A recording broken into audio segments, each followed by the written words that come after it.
Sri Maya Restaurant, a perfect destination for mouth-watering cuisines. कोविड-19 को देखते हुए सोशल डिस्टेंसिंग के साथ arrangements, fully sanitized restaurant and kitchen, parcel facility। तो बेफिक्र होकर आज ही पधारें श्री माया रेस्टोरेंट, सी ब्लॉक, प्रधान मार्ग, मालवीय नगर, जयपुर। जयपुर के पौष इलाके में शामिल मालवीय नगर क्षेत्र में हुई क्रिस्टल कोर्ट मॉल के अंदर चोरी। 3 दुकानों पर चोरों ने की 4 घंटे तक चोरी की वारदात, लाखों का माल हुआ पार। व्यापारियों का फूटा गुस्सा। 15,000 रुपए प्रति माह का मेंटेनेंस होने के बावजूद टाइट सिक्योरिटी के बाद भी किस प्रकार से हुई चोरी, व्यापारी मांग रहे हैं क्रिस्टल कोर्ट प्रशासन से जवाब। मालवीय नगर स्थित क्रिस्टल कोर्ट में 2nd फ्लोर स्थित 3 दुकानों पर चोरों ने ताले तोड़कर चोरी की। 2nd फ्लोर पर अरिहंत स्टोर से चोर 5 से 6 लाख के मोबाइल और लैपटॉप लेकर फरार हो गए, साथ ही मैसेज भी कागज पर लिखकर छोड़कर गए। दुकान मालिक का कहना है कि जब वह सुबह 11 बजे दुकान पहुंचे तो उन्हें ताले टूटे मिले, जिसके बाद पुलिस को सूचित किया गया। वहीं पीएस लॉन्ज में हुई चोरी की वारदात के दौरान चोरों को नकदी न मिल पाने पर चोर काउंटर पर मजाकिया लहजे में कैश गल्ले में रखने की बात लिखकर गए। सीसीटीवी फुटेज में चोर की शक्ल साफ देखी जा सकती है। यह वारदात रात्रि 2 बजे से 5 बजे तक घटित हुई है। ऐसे में जब मॉल द्वारा बेहद टाइट सिक्योरिटी है तो यह घटना कैसे घटित, यही अचरज का विषय है। आप भी देखिए चोरी होने के बाद किस प्रकार से परेशान है व्यापारी तथा क्या कुछ कहना है मॉल प्रशासन का इस बारे में। नमस्कार, न्यूज़ प्लस राजस्थान में आपका हार्दिक स्वागत है। आप देख रहे हैं कि आज हम क्रिस्टल कोर्ट मॉल आए और मॉल में एक बड़ा अचरज हुआ जब पता चला कि यहाँ चोरी हो गई है। 2 दुकानों के ताले टूटे गए और लाखों का माल पार। जी, हमारे साथ वो दुकानदार भाई भी, इनकी दुकान पे चोरी हुई है, हम बात करेंगे उनसे। यह नाम? अखिल जैन। कितनी चोरी हुई लगभग? 6 से 7 मोबाइल और 10 से 12 लैपटॉप। 10 से 12 लैपटॉप। समय क्या था चोरी का? अभी हमने फुटेज में चेक किया था। सुबह मॉर्निंग में 11 बजे जब मैं शॉप पे आया था तो लॉक ऑलरेडी खुला हुआ था, मतलब लॉक टूटा हुआ था। तब जब गेट देखा तो गेट का लॉक भी टूटा हुआ था। अंदर जैसे एंट्री करा तो शॉक हो गए हम, क्योंकि सब चीज़ें, सारे डब्बे फटे हुए थे। स्पीकर का कार्टून फटा हुआ था, स्पीकर, एक बड़ा सा स्पीकर था, उसका स्पीकर निकाल लिया गया था और उस कार्टून में सारा माल भर के ले गया गया है। जी, लगभग कितने लोग बताए जा रहे हैं? जो हमने फुटेज में देखा है वैसा तो एक ही लड़का दिख रहा है, मतलब एक ही लड़का है, पर वो बहुत हट्टा कट्टा सा है। जी जी। यस। पुलिस आई है आपके बीच अभी? हाँ, पुलिस अभी, हमने जब 100 नंबर पर कॉल किया था और मैं मालवीय नगर थाने में जब जाके आया था तो वो पुलिस मेरे साथ वहाँ से आई थी। वो तफ्तीश कर रही है अभी और सीसीटीवी कैमरे चेक कर रही है। कितना नुकसान अगर रुपए में काउंट करा जाए कितना हुआ है लगभग? अभी ऐसे हमने लमसम बैठ के देखा नहीं है, पर 6 से 7 लाख रुपये का नुकसान आराम से हो गया है। जी, तो आप देख सकते हैं 6 से 7 लाख रुपए का नुकसान उस समय होना जब कोई बिजनेस नहीं है। इस मॉल के अंदर किराया माफ़ किया गया था लॉकडाउन समय का और 50% किराया 4 महीने लिया जा रहा है। आप देख सकते हैं हमारे साथ और भी व्यापारी हैं जो परेशान नज़र आ रहे हैं। नाम क्या है आपका? इनके भी चोरी हुई है। नाम बंटी। चोरी हुई है आपके? हाँ, चोरी हुई है सर, अभी चेक कर रहे हैं अभी कितना क्या अभी देख रहे हैं। कौन सी दुकान है सर? ये सैलून है ना, PS lawn saloon. Shop number आपके शायद धमकी बना कुछ या फिर मजाकिया लहजे में लिख कर भी गए? क्या लिख कर गए? मजाकिया लहजे में लिख गए हैं कि कैश ज़्यादा रखा करो। कैश ज़्यादा रखा? हाँ। एडवाइस है आपके लिए? हाँ, एडवाइस या निमंत्रण है, आप चोरों को देना चाहते हैं कि मैं चोरी कर सकें? तो आप देख सकते हैं किस प्रकार से खुलेआम यहाँ पर मजाक और चकल्लस किया जा रहा है व्यापारियों के साथ। और आपको ताजुब होगा, एक मॉल के अंदर दुकान और 2nd फ्लोर है। 2nd फ्लोर पे चोर पहुँचे कैसे, ये सबसे बड़ा प्रश्न है। या सिक्योरिटी का बहुत बड़ा हवाला दिया जाता है मॉल्स के अंदर कि हमारे यहाँ पे शॉप बहुत सिक्योर रहती हैं, लेकिन आप देख सकते हैं बिल्कुल मजाक के रूप में यहाँ पर धमकी बड़े लहजे में लिखा जाता है।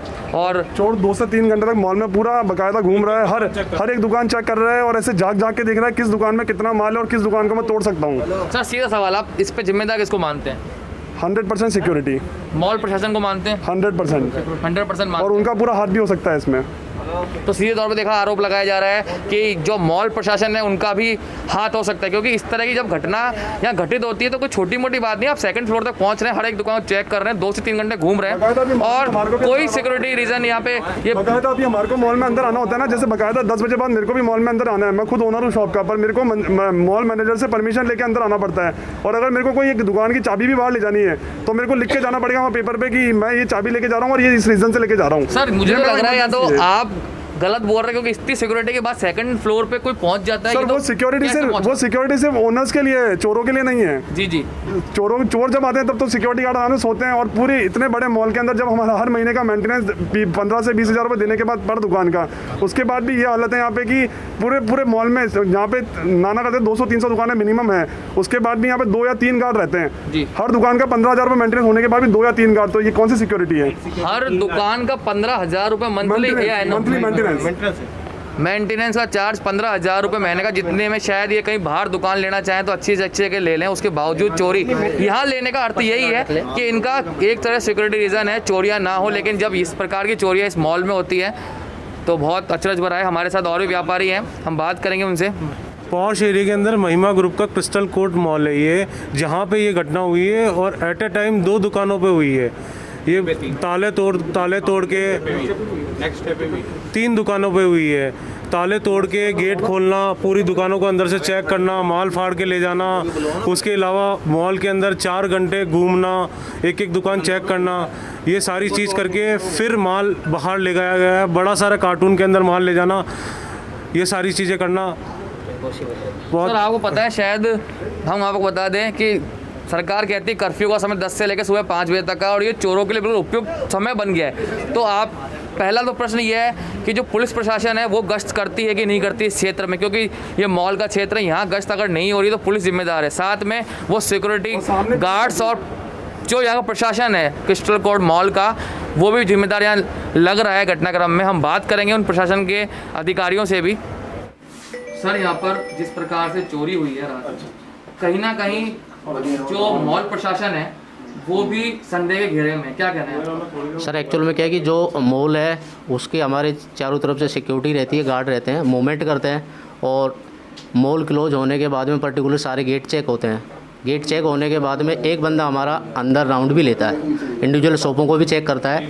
यहाँ तक कि हमने एक फॉर्मेट बना रखा है, अगर कोई शॉप ओपन रह जाती है जाने अनजाने में तो हम उसको नोट करते हैं, सामने वाले को बताते हैं, अगले दिन सील कर देते हैं।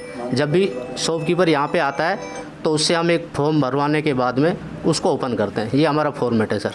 सर इस मतलब आप जिस तरह से फॉर्मेट बता रहे हैं उसको देखते तो लग नहीं सकता यहाँ पे चोरी हो सकती है, लेकिन 3 दुकानों के ताले टूटना और 4 घंटे चोर का घूमना कैसे संभव हुआ? सर यही थोड़ा सा हमें भी उस चीज़ पे डाउट लग रहा है, हम भी कंटिन्यू उस चीज़ को चेक कर रहे हैं, देख रहे हैं, रिकॉर्डिंग भी देख रहे हैं कैमरे की, बंदा कैसे घुसा है, क्या हुआ है, उस चीज़ पे हम भी सुबह से लगे हुए हैं। जैसे इस दौरान लग रहा है कि कहीं ना कहीं प्रशासन, जो मॉल का प्रशासन है, उसको इस बारे में नॉलेज थी, क्योंकि बिना नॉलेज के आप बताएं सिक्योरिटी है तो संभव लगता नहीं कैसे होगा, क्या कहना है आपका? सर एक्चुअल में क्या है कि जैसे ही हरियंत्र जी का स्टोर पे जो भी एक्टिविटी हुई है हमें मालूम चला, हम पूरा डिपार्टमेंट वहाँ पे जाके देखा है, चीज़ों को एक्टिव किया है, नोटिस किया है कैसे क्या चीज़ें हुई है। उसके बाद में जितने भी हमारे कैमरे हैं उनको हम स्टेप बाय स्टेप एक को चेक किया है, भाई एंट्रेंस कैसे हुआ, कब हुआ, क्या क्या चीज़ें वो की है, उसी चीज़ पर अब भी हम लगे हुए हैं सर। आपके द्वारा क्या नेक्स्ट कार्रवाई की जा रही है, क्योंकि मॉल प्रशासन के लिए बहुत खतरा की घंटी है कि चोरियां होना प्रारंभ हो चुकी है, आपके और से क्या स्टेप उठाए जाएंगे? सर एक्चुअल में क्या है कि अभी तो हम ये रिकॉर्डिंग देख रहे हैं, बंदा घुसा कैसे है, कहाँ से घुसा है, क्या क्या चीज़ें किया, उसके बाद में चीज़ें क्लियर होने के बाद में आगे की स्टेप हम उठाएंगे। जो भी मॉल की सिक्योरिटी और सेफ्टी के लिए जो भी स्टेप अच्छे होंगे उसके लिए हम बेटर करेंगे। संख्या बढ़ाई जाएगी या फिर कोई ऐसा रात को मॉल्स को और सिक्योरिटी रीजन और क्या करेंगे, आपको पूछ रहा हूँ? श्योर सर, जो भी हमारे एंड पे जितना भी बेटर होगा मॉल के लिए, सिक्योरिटी के लिए, सेफ्टी के लिए, उस चीज़ के लिए हम बिल्कुल आज से इस चीज़ को लागू करेंगे। सर आप अध्यक्ष हैं, इस मॉल की जिम्मेदारी आपकी कहीं अधिक बढ़ जाती है जब व्यापारियों के साथ इस तरह की धोखाधड़ी और चोरी होती है, क्या कहना है आपका? वाकई में आपका बिल्कुल कहना सही है कि एज अ व्यापार मंडल अध्यक्ष के नाते हम लोगों की और संगठन की जिम्मेदारी बन जाती है। पर हम लोगों को जब जैसे ही इसकी सूचना मिली, अखिल ने मेरे को बताया, तो सुबह से ही हम लोगों ने इसको सभी को एक्टिव कर दिया। यहाँ के जो मॉल मैनेजमेंट है, मॉल मैनेजमेंट से हम लोगों ने जो रात को सिक्योरिटी गार्ड्स इन्होंने लगाए थे उनकी पूरी लिस्ट ले ली गई है। उसके अंदर जो नंबर ऑफ़ जो गार्ड्स है वो कम है, क्योंकि जनरली हम लोग यहाँ पे रात को हमारे 7 गार्ड रहा करते थे, पर कल यहाँ पे सिर्फ 3 गार्ड थे, जिसको लेके हम लोग काफ़ी एक्शन ले रहे हैं। व्यापारियों में बिल्कुल बहुत ज़्यादा रोष है और व्यापार मंडल सदैव की भांति इस बार भी अपने दुकानदारों के साथ है। हम लोगों ने मॉल मैनेजमेंट को ये चीज़ कह दी है कि आइंदा से कोई भी गार्ड की जो ड्यूटी आप लगाएं, या जो कंट्रोल रूम है, कंट्रोल रूम का एक पैनल होना चाहिए वहाँ पे एक पर्टिकुलर एक बंदे को अपॉइंट करना चाहिए जो पूरा का पूरा ब्यौरा देख सके कि फर्स्ट फ्लोर के ऊपर क्या हो रहा है, सेकंड फ्लोर के ऊपर क्या हो रहा है। सीसीटीवी कैमरे अपडेट रहने चाहिए और उसका पूरा रहना है। अब हम लोगों ने ये किया है, अगर मॉल मैनेजमेंट इस चीज़ को नहीं संभालती तो आगे चल के व्यापार मंडल इस चीज़ को मैनेज करेगा। मेरी ऊपर भी बात हुई है, उन्होंने हमको पूरा आश्वासन दिया है कि वह इसमें हमारे साथ हैं और जिन्होंने भी जो भी इसके लिए दोषी हैं उनके खिलाफ हम एक्शन लेंगे 100%। तो आप मानते कहीं ना कहीं मॉल प्रशासन जो है उसका भी इन्वॉल्वमेंट हो सकता है इसमें? देखिए, मैं किसी के ऊपर आरोप लगाना सही नहीं है, पर नेग्लिजेंसी तो हुई है। मैं मानता हूं कि अगर चौकीदार बिल्कुल सजग है तो किसी को भी आने से पहले सोचना चाहिए। अगर कहीं ना कहीं लापरवाही बरती गई है, मैं किसी का ऊपर नहीं कह सकता, सिक्योरिटी गार्ड्स के लिए भी नहीं कह सकता जनरली, क्योंकि पहले कभी भी ऐसा होता था कि कोई शॉप खुली रह गई, ये रह गई, तो सुपरवाइज़र वगैरह आके उसको सीज कर दिया करते थे। पर मेरे ये चीज़ समझ में नहीं आ रही कि कल ऐसी क्या लापरवाही हुई कि नंबर ऑफ़ गार्ड्स कम है, नंबर ऑफ़ गार्ड्स कम रहे। तो ये एक वाकई में सोचने वाला विषय है और इसके लिए हम व्यापारियों के हित के लिए साथ हैं। व्यापारी आपने देखा किस प्रकार से एक प्रतिष्ठित मॉल के अंदर जयपुर की शान कहे जाने वाले क्रिस्टल कोड में चोरी होती है और उसके बाद जो यहाँ का मैनेजमेंट है वो गोल मोल बातें करता है कि सिक्योरिटी हमारे पास बहुत अधिक है और हम इस प्रकार से कार्य प्रणाली अपनाते हैं कि यहाँ चोर घुस नहीं सकता। लेकिन चोरी तो हुई है और चोरी भी हुई है, एक दुकान में नहीं 3 दुकानों में हुई है और 4 घंटे एक चोर का परिसर में घूमना बहुत बड़ी बात है। हमने यह बात की अध्यक्ष से, परमिंदर जी से, उन्होंने यही कहा कि अगर कार्रवाई नहीं होती है तो कोई सख्त डिसीजन इनके द्वारा लिया जाएगा व्यापारियों द्वारा और व्यापारियों के हित में ही ये काम करेंगे। हम आगे भी आपको इसी प्रकार कवरेज दिखाते रहेंगे। अभी के लिए इतना ही। मैं सुमित दीक्षित, मेरा कैमरा साथ देंगे अशोक भटनागर।